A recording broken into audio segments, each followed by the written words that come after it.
Pemirsa, dibukanya pariwisata khususnya di Bali untuk wisatawan lokal dan domestik tentu mempengaruhi pemulihan industri pariwisata Bali, terutama perekonomian Bali secara menyeluruh.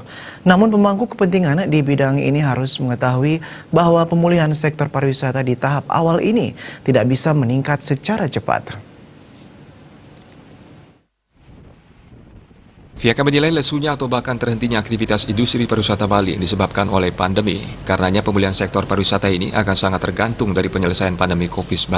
Artinya meskipun pariwisata sudah dibuka, tetapi apabila masih banyak masyarakat yang memiliki persepsi bahwa resiko tertular virus corona masih tinggi dan belum ada vaksin yang bisa melindungi mereka, maka dengan sendirinya mereka akan menunda wisata yang pada akhirnya menyebabkan lambatnya pemulihan sektor pariwisata. Ia yang juga Wakil Rektor 4 ini menyebutkan pembukaan pariwisata secara tidak langsung akan memutar kembali roda perekonomian Bali. Itu berarti aktivitas yang sebelumnya sempat terhenti akan mulai berjalan kembali. Namun di awal-awal pembukaan pariwisata ini, kontribusi sektor pariwisata bagi perekonomian Bali tidak akan signifikan. Hal ini dikarenakan pembukaan aktivitas pariwisata tidak dengan serta-merta dibarengi dengan arus wisatawan masuk. Agus Freddy Maradona menegaskan, karena pariwisata ini merupakan kebutuhan tersier, maka masyarakat bisa menunda pemenuhan kebutuhan ini. Penentu utama bagi masyarakat untuk mulai memenuhi kebutuhan berwisata ini adalah persepsi mereka mengenai keamanan dari risiko tertular virus corona. Fiaka pun meyakini sektor pariwisata Bali akan pulih, bahkan mengalami booming. Hal ini dikarenakan selama masa pandemi COVID-19, masyarakat menahan diri untuk melakukan wisata. Ketika pandemi COVID-19 ini berakhir atau sudah terdapat solusi yang dipercaya oleh masyarakat, maka kekhawatiran masyarakat terhadap risiko tertular virus corona tidak lagi tinggi. Para pelaku industri pariwisata Bali harus bersiap diri. Persiapan ini berupa, pertama di masa awal pembukaan sektor pariwisata, para pelaku pariwisata turut menciptakan rasa nyaman dan aman bagi wisatawan dalam kaitannya dengan risiko penularan COVID-19.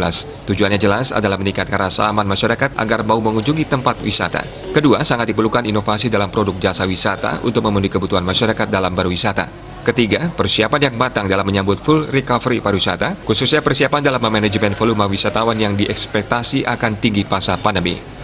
Wartawan Bisnis Bali melaporkan.